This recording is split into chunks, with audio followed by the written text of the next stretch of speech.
Ever since humankind first looked to the heavens, we have asked the question, are we alone? Tales of otherworldly beings, ancient prophecies and predictions, and sightings here on Earth have heightened our sense of anticipation.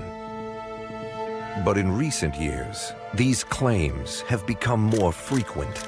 Do you believe our government has made contact with intelligent extraterrestrials? Something I can't discuss in public setting. More insistent. Biologics came with some of these recoveries, yeah. And ever more dramatic.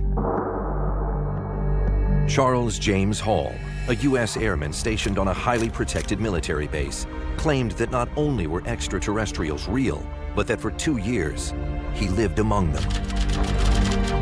Top secret investigations were launched, explanations proposed, denials issued. But the truth remained elusive, and new revelations from military whistleblowers have only added to the mystery. Do you believe UAPs pose a potential threat to our national security? Yes. Yes. Yes. What are we not being told? Our team of experts reopened the files.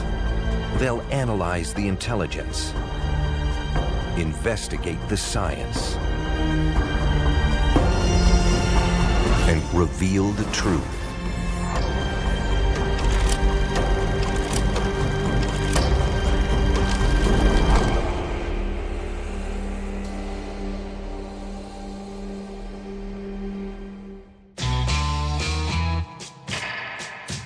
In 1964, Charles James Hall enlisted in the United States Air Force. After basic training in San Antonio, Texas, Hall trained as a weather observer at Chanute, Illinois. In the spring of 1965, he was stationed at Nellis Air Force Base, just outside Las Vegas, Nevada. It was a deployment that would change his life forever.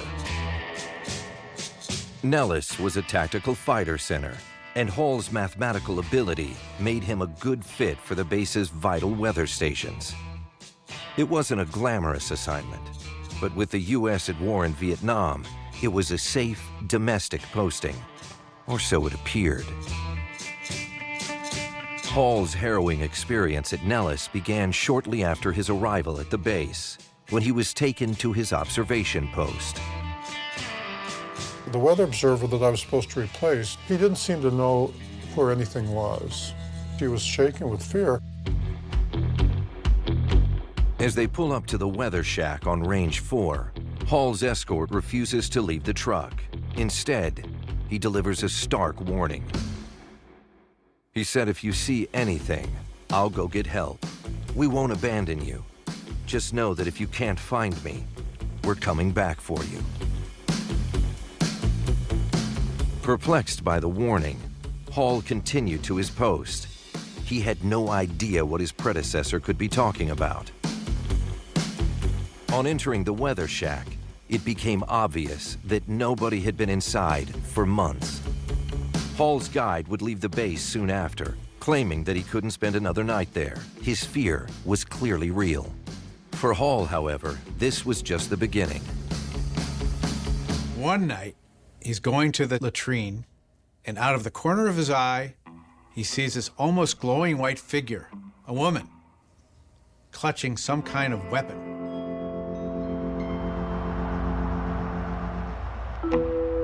In the 1960s, there were no enlisted female personnel on the Air Force Base. He put it down to an overactive imagination and went back to bed. Since his arrival at Nellis, Hall had been warned by other airmen about a glowing white phantom that roamed the ranges, nicknamed Range 4 Harry. He had written it off as standard Air Force hazing, but his early time on the base was marked by strange experiences. At Range 3, he could see lights floating up in the valley. He said he would hear rustling sounds in the sagebrush, but could never see anything. Until one day. So Charles Hall is he's doing his usual patrols. It's 100 degrees, and he notices, somehow, a little girl about 100 yards into a very thick brush, as he described. A brush so thick that he needed some form of hatchet to cut his way through. And I looked at her, and I saw that she was a little girl, but she wasn't a human little girl, okay? And the shock I felt can hardly be described. I was coming down the last big wide trail, and I stopped and turned around slowly, and running straight towards me, 50 feet, maybe less, was a tall white man. This was the phantom figure the other airmen on the base warned him about. It was Range 4 Harry. A few nights after his strange encounter, Hall was awakened by a group entering his bunkhouse. One of them sounded like the Air Force general. He specifically said, "I have a man down here, he's bunking down here at the end. Harry, go down and get him like you always do and march him out front." I can't explain the feeling of terror that I felt. And he pointed the squarish instrument at my temple, and it half hypnotized me. They took him outside, but the colonel was concerned he wasn't fully under, so they moved him to a storage shed. Despite everything he had seen, Hall wasn't sure he could believe his own eyes. He thought he must be dreaming. I went back and I covered up myself and went to the fetal position and said my prayers and went to sleep. Hall had other, infrequent brushes with these tall whites and began to believe he must have imagined them all. Until one day, he was checking equipment at Range 3. I'd taken the reading, and as I was turning to the left, this tall white lady in a suit leaned over my shoulder. Because she was floating, I thought it was me. I thought my brain was malfunctioning or something, you know? And so to control my fears, I just smiled. He was convinced she was real. He called her the teacher, and her visit would mark a turning point for Hall, giving him an entirely new understanding of the universe.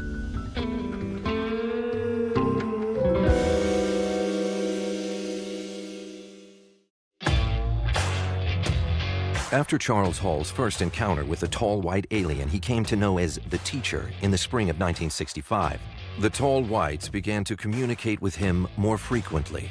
Hall began to learn about their lives, their technology, and their culture. The Teacher was equivalent in age to a human lady, 21, 22 years old.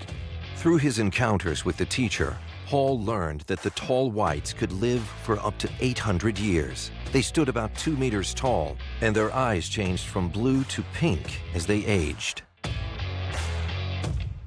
Hall claimed the tall whites were physically fragile, and their language was a high-pitched flute sound similar to the meadowlark. Hall said they were nervous around humans. Talking to the aliens, they're always well-armed.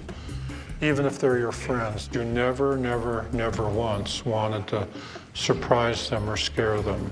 Charles learned that each carried a single personal weapon. Shaped like a pencil, it focused frequencies to create microwaves that interacted with the body's ions. The device could hypnotize, stun, or even kill humans. Torn between feeling that the tall whites were absolutely real and the possibility that he was losing his mind, Hall told nobody of these apparitions. He continued doing his job as a weather observer, visiting the ranges and taking wind measurements. And over a period of more than 2 years, he learned answers to the questions we all have about alien beings visiting Earth. Where have they come from? How did they get here? And why are they here? When the tall white deep spacecraft come in, you say that spacecraft could have covered 100 light years. 100 light years is actually nearly 1 quadrillion kilometers. That's 1,000 trillion kilometers. Now, even traveling as fast as we can with current technology, that journey would take nearly 4 million years.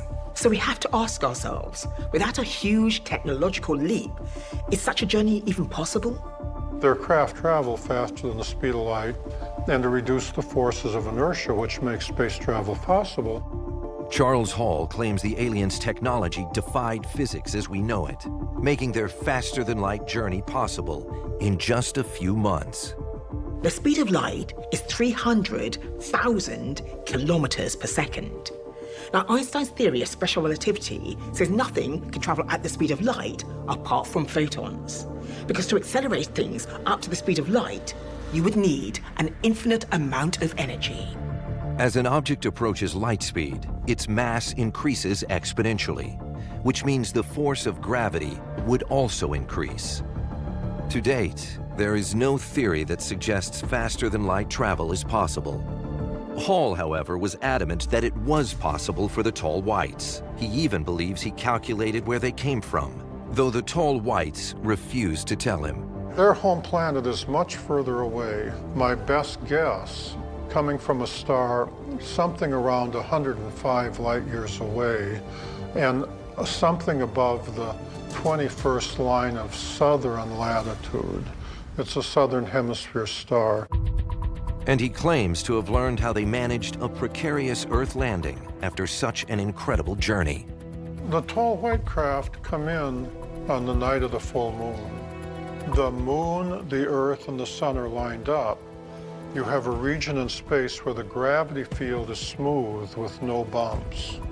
And so when you're coming in, you can sync up with the movement of the sun and the Earth and let the Earth's gravity pull you in.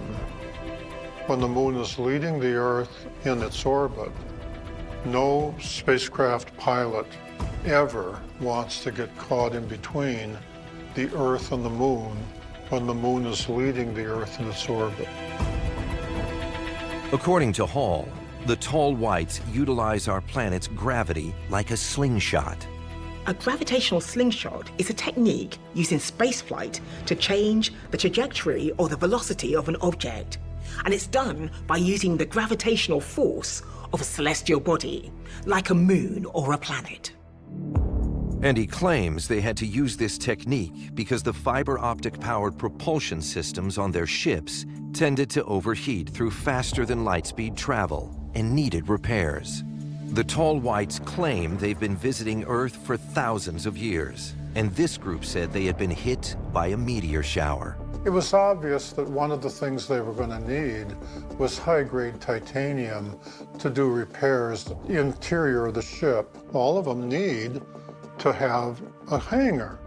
According to Hall, in exchange for accommodations at Indian Springs and access to repair materials, the tall whites would share technological knowledge, but they weren't willing to share everything. For example, the tall whites, there were parts of their technology that they did not wish to share with us, such as their engine technology. They apparently refused to provide information about anti-gravity drive technology, light-speed travel, or advanced weaponry. But whether or not the tall whites would eventually share their technology, Hall would never know. On the base just over 2 years, in 1967, he was sent to fight in Vietnam. He never saw the tall whites again. Years after these meetings, Hall confessed to his wife that he had never come to terms with the fear he felt. He had been secretly keeping notes about his experiences for over 20 years, and his wife insisted that they publish fictionalized accounts of what he claims happened to him. Hall now travels the world, giving paid talks to UFO enthusiasts about his experiences. Many people have written off Charles Hall's stories as unbelievable tales. However, 2 years prior to his encounters with the tall whites at Nellis, an unexplained event may provide some corroborating evidence. On the evening of 18th April 1962, residents of Oneida, New York, saw a flaming object speed westward across the night sky. It was at high altitude and emitted no noise. It was picked up by radar. Operators watched as the object streaked from county to county, state to state, crossing the Midwest in minutes. As it approached Utah, there were reports that the Strategic Air Command had launched F-94 interceptor jets from Luke Air Force Base, Arizona. This thing was flying over cities in Utah, and it was bright enough to turn night into day. Then, as it passed over Eureka, it came down. Whatever it was, it disrupted the electricity for the whole area. But just a few minutes later, it flew off again and headed towards Reno, Nevada, where it made a sweeping turn south and disappeared from radar view. Calls from terrified residents inundated the sheriff's office in Clark County, all reporting the same thing: a flaming ball flying almost horizontally overhead before coming down in a huge explosion near Mesquite, just 75 miles from Nellis Air Force Base. This was seen by thousands of people, civilian and professional, drivers on the freeway, people in their yards, pilots in flight. One pilot reported seeing the ball light up an area of roughly 20 square miles, as if it were day. This was not an illusion or a weather event. Something physical had streaked across the sky in multiple states, recorded by multiple people. The only question was what? Initial responses assumed a plane crash, so the sheriff's office immediately organized a ground-based search and rescue party. But they found nothing. No debris, no indications of a physical crash. In the morning, they continued to survey by plane, but still, they found no evidence. No planes had been reported missing. There were no military exercises in the area. It was a real mystery. The search was called off, but the investigation had only just begun. One of the first interviewed was the Air Force pilot who had reported seeing the ground lit up like daylight. This pilot, Captain Herman Shields, was flying at about 8,500 feet in a C-119A military transport plane. Not only did he see the ground lit up, he saw something flying. Shields recalled a slender, rounded object whose shape he couldn't describe. It looked like nothing he had seen before. Shields says there was no exhaust, no trail following after it. His description was confirmed by a witness on the ground in Silver City, New Mexico, who also claimed to have seen the object come down. He said it slowed down, that he could hear a gasping sound, like it was stalling, and then it surged ahead. He said he did this a few times before arching over, starting to fishtail, and then descending. The investigating officer, Douglas Crouch from Hill Air Force Base, interviewed all those who'd witnessed the strange phenomenon. He said that everyone he interviewed seemed logical and mature, and that what they had seen was not a balloon or a conventional aircraft. He continued to write off other potential explanations, including missile test, unusual weather, or astronomical conditions, and even cast doubt on the most obvious explanation, a large meteor. Shields had his doubts. Several witnesses spoke about a flat trajectory and noises coming from the object. Neither of those are common with meteors. But despite Shields and the others' compelling testimony, investigators found no physical evidence. After a day of quizzing witnesses in central Utah, they concluded that they had seen a very rare meteoric event known as a bolide. A bolide is essentially a big meteor that doesn't burn up in the Earth's atmosphere or hit the Earth. Instead, it explodes in the upper atmosphere. It can be 100 times brighter than the full moon. That became the official explanation of the U.S. Air Force, at least until people started asking questions. What they witnessed was major deviation from a trajectory, changing directions, landing, and then taking off again. Because it was witnessed, I believe, through 8 or 9 states in 2 countries, it could have been an extraterrestrial craft. Certainly could have been. And it could have also been a test pilot flying one of our own secret planes. Meteors enter the Earth's atmosphere at about 100,000 miles per hour, or 40 miles per second, but rarely do they change directions as dramatically as this object. The UAP was tracked by Air Force radar over Montana, Idaho, Wyoming, Utah, New Mexico, Arizona, and California. Not only is it incredibly rare for a meteor to be tracked by radar at all, but a meteor would make that journey in about a minute. Then you have the height. Other than exceptionally rare circumstances, bolides usually explode in the upper atmosphere. Both Captain Shields and a commercial airline pilot flying out of Las Vegas at around 11,000 feet reported seeing the object flying beneath them. There was a Utah Highway Patrol sergeant who reported he was seeing something from a missile range explode right over him, creating a shower of white sparks. And controllers in the towers at Reno, Elko, and Las Vegas airports all said they saw a flash. The eyewitness accounts and radar readings cast significant doubt over the bolide explanation. But internal papers suggest the military had an explanation for that.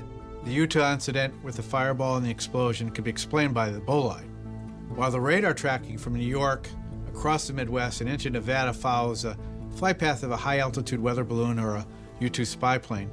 Two wildly different propositions that exhibit entirely different behaviors. All flights above 14,000 feet were tracked.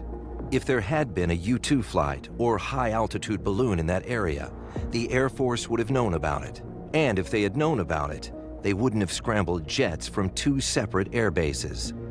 Project Blue Book initially labeled it as unidentified before later changing it to insufficient data for scientific analysis. What is certain is that this incident happened near Nellis Air Force Base, just 2 years before Charles Hall claims to have encountered the tall white aliens who were living there and repairing their damaged ship.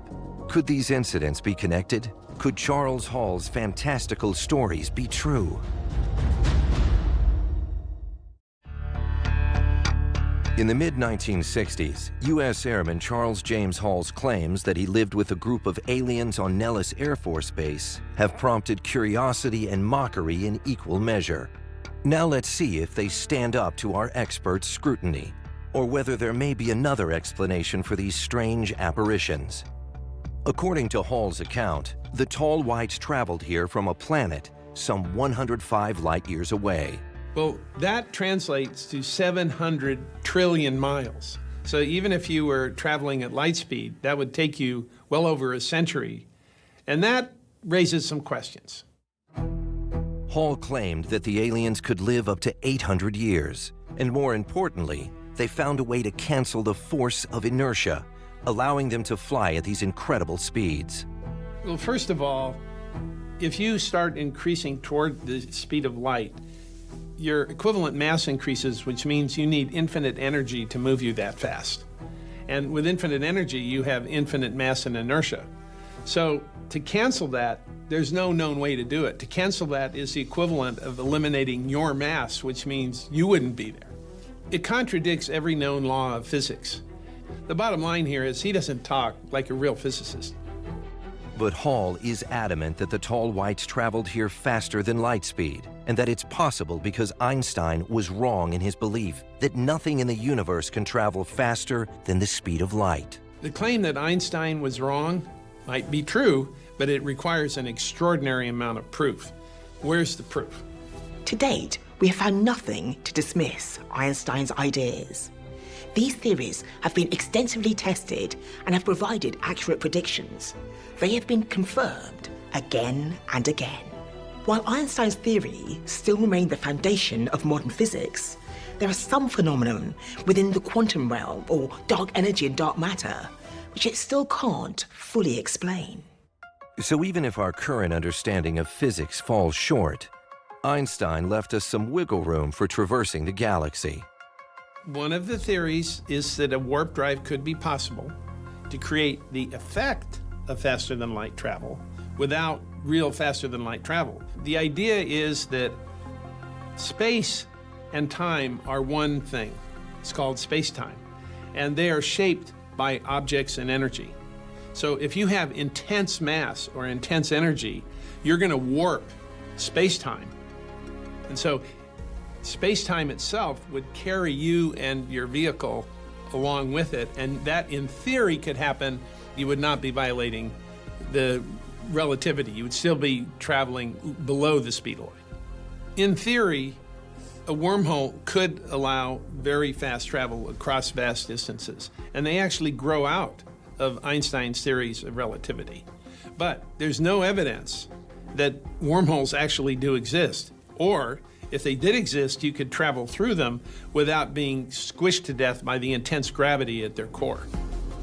Although many obstacles stand between our current scientific knowledge and the possibility of interstellar travel, Eric refuses to rule it out entirely. I think we have to be humble. Just because we don't know of any theoretical way this could happen doesn't mean it didn't happen.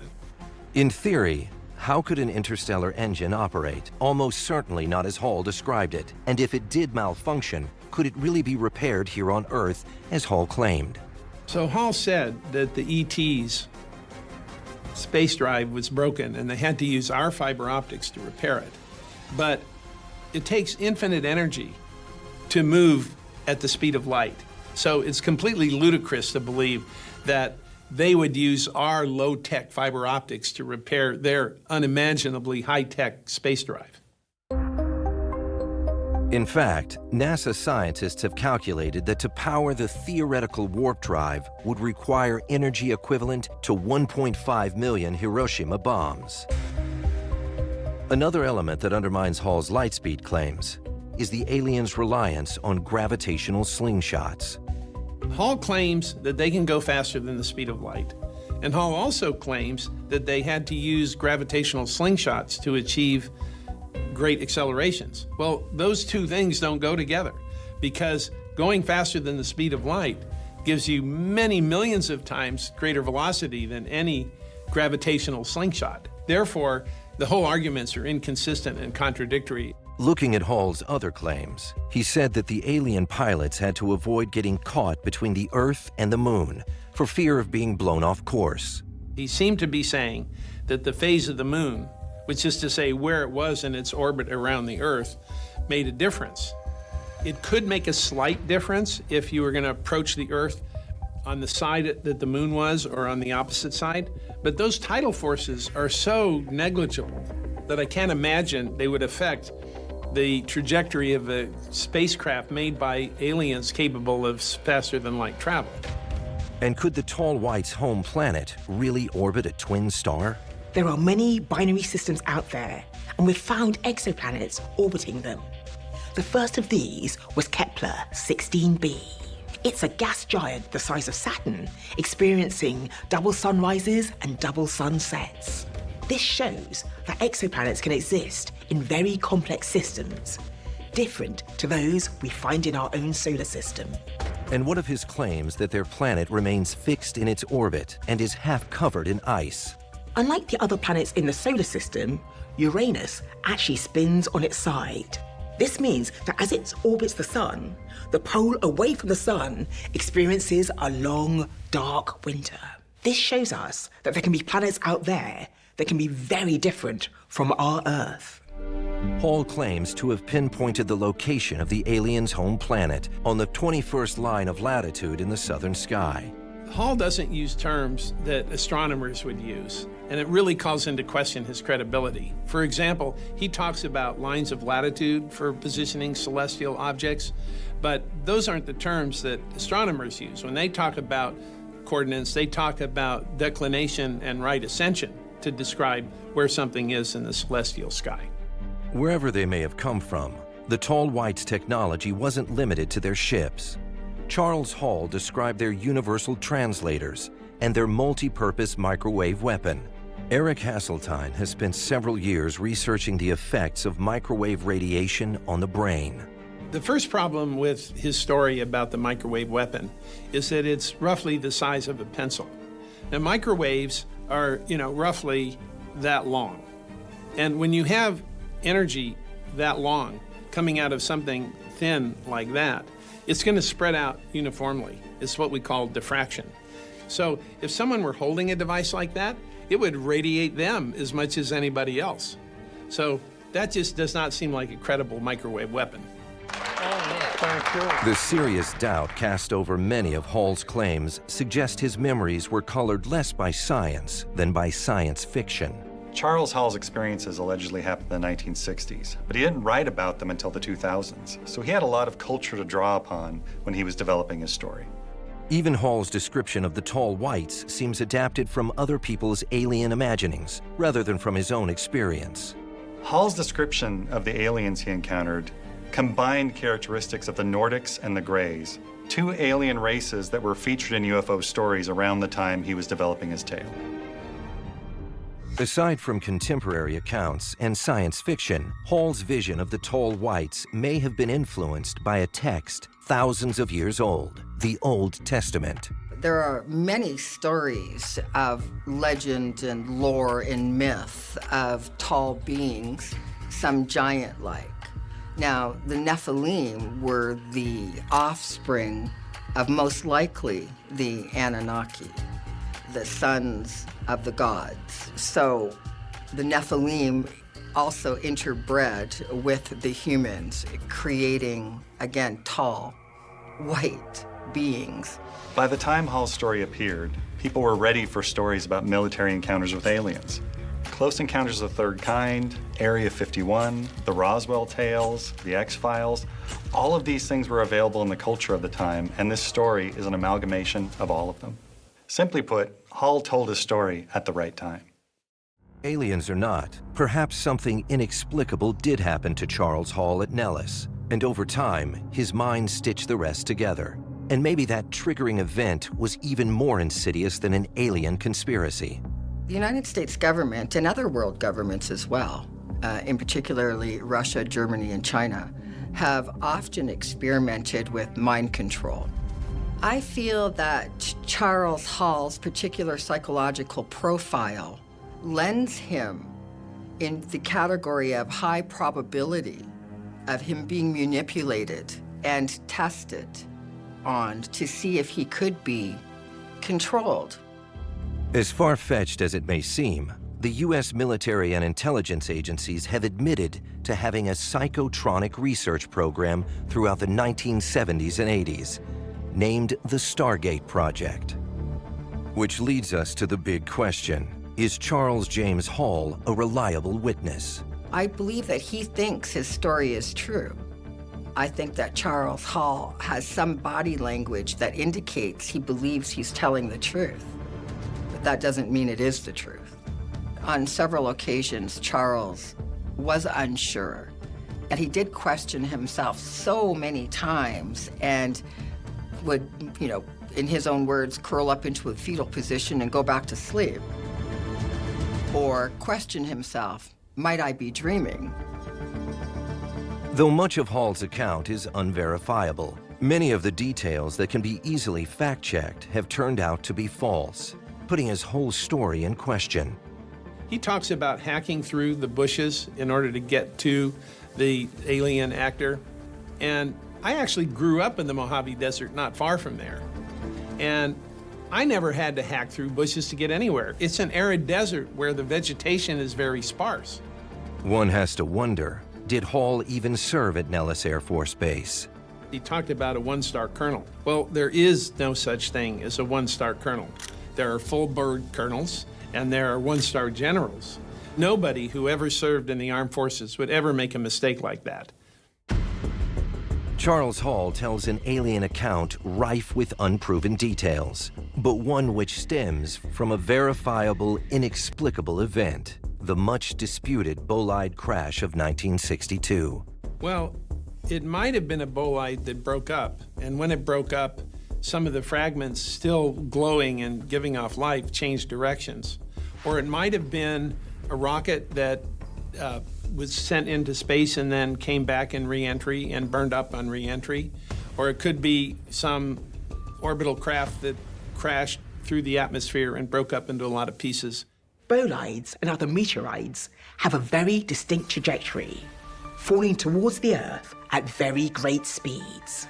Although it may be possible for bits to fly off in different directions, I cannot see any mechanism where a bolide could land, relaunch itself, and then continue flying around. Eyewitnesses reported the object changing direction. Even in less extreme circumstances, eyewitness accounts aren't always trustworthy. I don't know if you've ever seen the moon low on the horizon. It looks big and bright. But then when you look at it later on, it looks much smaller in the night sky. This is because when it's low on the horizon, you have other things relative to it, so the moon looks bigger. But when it's up there in the night sky, it looks much smaller because there's no reference. This is an example of the Ponzo effect, which says that our perception of things are disrupted by what surrounds it. If it was a meteor, why would the military scramble jets? If they thought it was a meteor, they would not send jets. But there can be ambiguity about whether it's a meteor or not, because a big enough meteor will show up on radar and it might move in a way like it was an intercontinental missile. So they may well have sent jets out to investigate if they thought there were even a possibility that it was a serious threat. It's the military's job to be vigilant and discreet. You know, the military's first instinct when encountering the unknown is to keep it under wraps, to keep it secret for lots of reasons. But there were a lot of classified things that happened during the Cold War. For example, ferret operations. NATO forces would sometimes probe with aircraft Soviet defenses to just see how they reacted. And the Soviets did the same thing to us. And sometimes we shot them down, and sometimes some of their pilots were killed.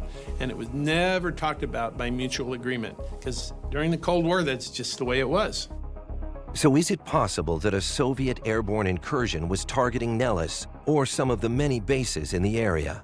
Well, Nellis is an important Air Force base. A lot of exercises happen there, such as Red Flag. But also there is a simulated adversary threat environment there so that our pilots can train against simulated threats. And there are various ranges there where a snoop could see what our advanced weapons and systems are doing. So there are very good reasons to keep people away from Nellis that have nothing to do with aliens. In an area with top-secret air bases, it's possible that the lights in the sky could have been a mission or tests that went wrong. The official explanation, a bolide, doesn't stand up to scrutiny. Typically, a bolide will fall towards the Earth with a steep descent angle. Factors such as the size, the mass, and velocity of the bolide also has an influence, as does the atmosphere that it's passing through.